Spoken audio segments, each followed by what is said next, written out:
ఇప్పటికే గిరిజన ఆశ్రమ బాలికల పాఠశాలకు చెందిన ఇద్దరు విద్యార్థులను మృతి చెందగా మరో ఇద్దరు విద్యార్థుల పరిస్థితి విషమంగా ఉంది. హాస్టల్కు చెందిన మొత్తం 85 మంది విద్యార్థులు అస్వస్థతకు గురయ్యారు. వారం రోజులుగా తీవ్రమైన జ్వరం, పచ్చకామెర్లతో వీరంతా ఇబ్బందులు పడుతున్నారు.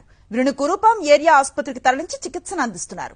అందులో 22 మందిని విశాఖ KGH కు తరలించారు. చికిత్స పొందుతున్న వారిలో ఇద్దరి పరిస్థితి విషమంగా ఉన్నట్లుగా తెలుస్తోంది. తో పెద్ద ఎత్తున కురుపంలో ఉన్నటువంటి గిరిజన హాస్టల్లో చదువుకున్నటువంటి బాలికలను అలాగే విద్యార్థినులను మెరుగైన వైద్యం కోసం విశాఖలోని కింగ్ జార్జ్ ఆసుపత్రికి తరలిస్తా ఉన్నారు. అందుకు అనుగుణంగా కింగ్ జార్జ్ ఆసుపత్రిలో కూడా ప్రత్యేకమైనటువంటి వార్డును కూడా ఏర్పాటు చేసినటువంటి పరిస్థితి ఉంది. ప్రత్యేకమైనటువంటి అంబులెన్స్ లో పార్వతీపురం మన్యం జిల్లా నుంచి విశాఖకు తరలించారు. గడిచిన వారం 10 రోజులుగా జాండీస్ తో బాధపడుతున్నారు. ఒకే గిరిజన హాస్టల్లో చదువుకుంటున్నటువంటి విద్యార్థులందరికీ అస్వస్థతకు గురైనటువంటి నేపథ్యంలోనే వారిని విశాఖలోని KGH కి తరలిస్తున్నటువంటి పరిస్థితి కనిపిస్తోంది. APTWR. ఎంతమందికి అమ్మా? మొత్తం ఎంతమందికి బాగాలేదు? ఇక్కడ 20 మెంబర్స్ వస్తున్నామండి. 20 మెంబర్స్ అమ్మా. అంటే గిరిజన పాఠశాల? గిరిజన పాఠశాలే. ఇది మొత్తం మీద కురుపంకు సంబంధించినటువంటి గిరిజన హాస్టల్ నుంచి విద్యార్థులందరినీ కూడా విశాఖలోని KGH కి తరలిస్తున్నటువంటి పరిస్థితి ఉంది. ఇప్పటికే కొంతమంది బాధితులను తరలించారు. మరో 20 మంది ఇక్కడికి వచ్చేటువంటి అవకాశం ఉంది. షప్పలరాజుతో కలిసి అనిల్, సాక్షి టీవీ, KGH నుంచి. గిరిజన ఆశ్రమ పాఠశాల హాస్టల్లో అస్వస్థతకు గురైన వారిలో 22 మంది పరిస్థితి క్షీణించింది. దీంతో వారిని విశాఖ KGH కు తరలించారు. ఇందులో ఇద్దరి పరిస్థితి విషమంగా ఉంది. విద్యార్థులందరికీ మెరుగైన చికిత్స అందిస్తున్నట్లుగా వైద్యులు చెబుతున్నారు. మరికొంతమందిని కూడా KGH కు తీసుకొచ్చే అవకాశం ఉందని భావిస్తున్నారు.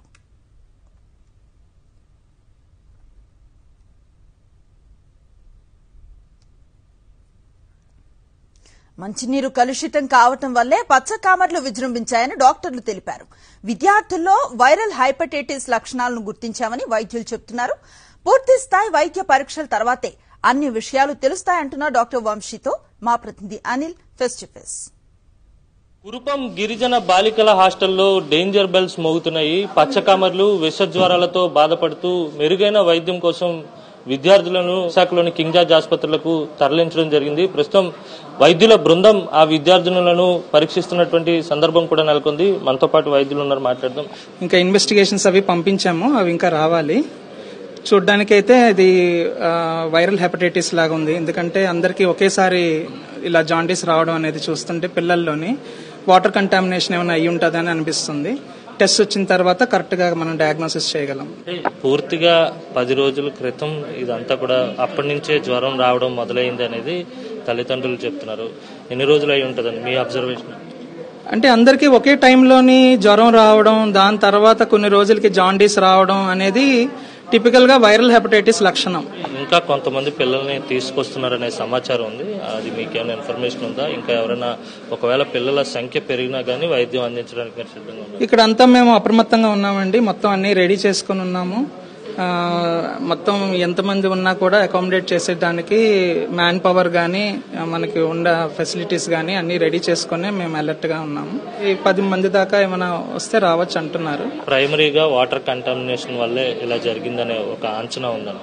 అంటే దానికోసం ఇప్పుడు SPM టీం ఒకటి వెళ్ళిందండి అక్కడికి. ఏంటి కారణం ఏమై ఉంటది అన్నది అసెస్ చేయడానికి వాళ్ళు ఫైనల్ రిపోర్ట్ ఇచ్చి దాన్ని బట్టి ఎలాంటి లక్షణాలు ఉన్న వాళ్ళకి మోస్ట్లీ అదే అవుతుందండి. Viral hepatitis A and E రెండు కూడా water born diseases, faeco oral contamination అంటాము. మొత్తం మీద వైద్యుల బృందం శ్రమిస్తున్నటువంటి పరిస్థితి. ఇక్కడికి వచ్చినటువంటి విద్యార్థులందరికీ మెరుగైన వైద్యం అందించేందుకు తామంతా సిద్ధంగా ఉన్నామని, అయితే ఇప్పటికే ప్రాథమికంగా వాటర్ కంటామినేషన్ వల్ల ఈ ఏదైతే పచ్చకామెర్లు కావచ్చు లేకపోతే విష జ్వరాలు కావచ్చు వచ్చాయనే ఒక అంచనాని కూడా డాక్టర్లు వ్యక్తపరుస్తున్నటువంటి సందర్భం నెలకొంది. మరో 10 మంది విద్యార్థులు వస్తారనే సమాచారం ఉంది. వారికి కూడా మెరుగైన వైద్యం అందించేందుకు తామంతా సిద్ధంగా ఉన్నామని డాక్టర్ చెప్తున్నటువంటి సందర్భం నెలకొంది. వీడియో జర్నలిస్ట్ అప్పలరాజుతో కలిసి అనిల్, సాక్షి టీవీ, కింగ్ జార్జ్ ఆసుపత్రి నుంచి. గిరిజన బాలికల హాస్టల్లో అస్వస్థతకు గురైన విద్యార్థుల తల్లిదండ్రులు ఆందోళన చెందుతున్నారు. విశాఖ KGH వద్దకు చేరుకొని తమ పిల్లల ఆరోగ్య పరిస్థితిపై ఆరా తీస్తున్నారు. అసలేం జరిగిందనేది ఎవరూ చెప్పటం లేదని, హాస్టల్లో భోజనం, మంచినీరు కారణంగా ఇలా జరుగుంటుందని అంటున్నారు.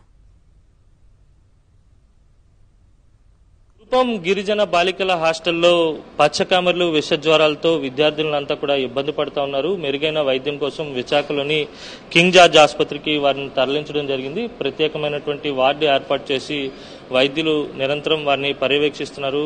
కొంతమందికి ఇబ్బందికరమైనటువంటి ఆరోగ్య పరిస్థితి ఉన్న నేపథ్యంలో కూడా వారికి మెరుగైన వైద్యం అందిస్తున్నారు. అయితే వారికి సంబంధించినటువంటి కుటుంబ సభ్యులు ఉన్నారు, వారితో మాట్లాడదాం. నాకు 1వ తేదీని తెలిసింది నైట్ 8 గంటలకి, ఇలా మీ పాప బాగోలేదు హాస్పిటల్లో ఉంది అంటే 2వ తేదీ మధ్యాహ్నానికి వచ్చాను.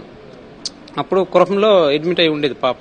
వాళ్ళ తాతగారు ఆ కురపం నుంచి పార్వతపురం తెచ్చారు. తినేది ఉండట్లే, మొత్తం వాంతింగ్స్, అది దేని వల్ల వచ్చింది ఏంటని మాకు కూడా తెలియదు. వాస్తవానికి దసరా సెలవులు కాబట్టి హాస్టల్లో ఉంటుండగా సమస్య వచ్చిందా, లేకపోతే మీ ఇంటి దగ్గర ఉన్నప్పుడు సమస్య వచ్చిందా, ఎప్పుడు ప్రాబ్లం స్టార్ట్? హాస్టల్ నుంచి వచ్చి 2-3 రోజులపై అయింది, అది జరిగింది సిచ్యువేషన్. పోనీ ఒక్కరికి అయింటే ఇంటి నుంచి అనుకోవచ్చు. దాదాపు ఒక 50 మంది వచ్చారు, నైట్ 50 మంది అడ్మిట్ అయ్యారు. ఒక్క గురుకులం స్కూల్ నుంచే కురుపం. ప్రాబ్లం హాస్టల్లోనే వాటర్ గానీ ఫుడ్ గానీ ఏమైనా అయిందా? మరి దానివల్లే అయి ఉంటుంది, లేకపోతే ఒక్కరికైతే వస్తుంది. ఆ స్కూల్లో ఉన్న పిల్లలకు మాత్రమే ఈ ఎఫెక్ట్ వచ్చిందని మేము అనుకుంటున్నాం సార్. మేము హాస్పిటల్లో కూడా ఆ పిల్లలు, ఆ స్కూల్ తాలూకు పిల్లలే అక్కడ ఎక్కువ అడ్మిట్ అయి ఉన్నారు. ఆ స్కూల్ పిల్లలే మాత్రం ఇక్కడ తీసుకొచ్చారండి.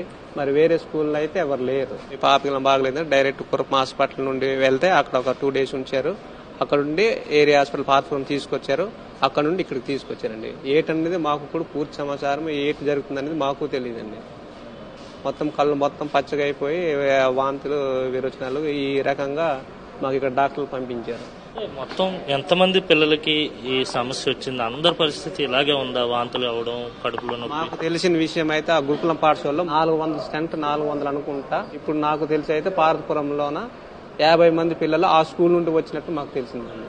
ఎందుకంటే పేరెంట్స్ కూడా ఆ స్కూలే అంటున్నారండి ప్రతి ఒక్క. మొత్తం మీద హాస్టల్లో ఫుడ్ కావచ్చు, లేకపోతే వాటర్ కావచ్చు, కంటామినేట్ అయిందనే భావన పిల్లలకు సంబంధించినటువంటి తల్లిదండ్రుల్లో కూడా ఉంది. అయితే వైద్యులు చికిత్స అందిస్తున్నారు. ప్రాణాపాయం ఏమీ లేదని చెప్తున్నప్పటికీ కూడా తమకు ఆందోళనగా ఉందని విద్యార్థినుల కుటుంబ సభ్యులు చెప్తున్నటువంటి పరిస్థితి. జర్నలిస్ట్ అప్పలరాజుతో కలిసి అనిల్, సాక్షి టీవీ, కేజీహెచ్ నుంచి. గిరిజన బాలికల హాస్టల్లో వసతులు అధ్వానంగా ఉన్నాయని విద్యార్థి సంఘాల నేతలు మండిపడుతున్నారు. నెల రోజుల క్రితమే హాస్టల్ను సందర్శించి అన్ని విషయాలు కలెక్టర్ దృష్టికి సైతం తీసుకెళ్లామని చెబుతున్నారు. ప్రభుత్వ నిర్లక్ష్యం వల్లే 2 విద్యార్థినులు చనిపోయారని ఆగ్రహాన్ని వ్యక్తం చేశారు. మృతి చెందిన విద్యార్థుల కుటుంబాలకు 50 లక్షల చొప్పున పరిహారం అందించాలని డిమాండ్ చేస్తున్నారు.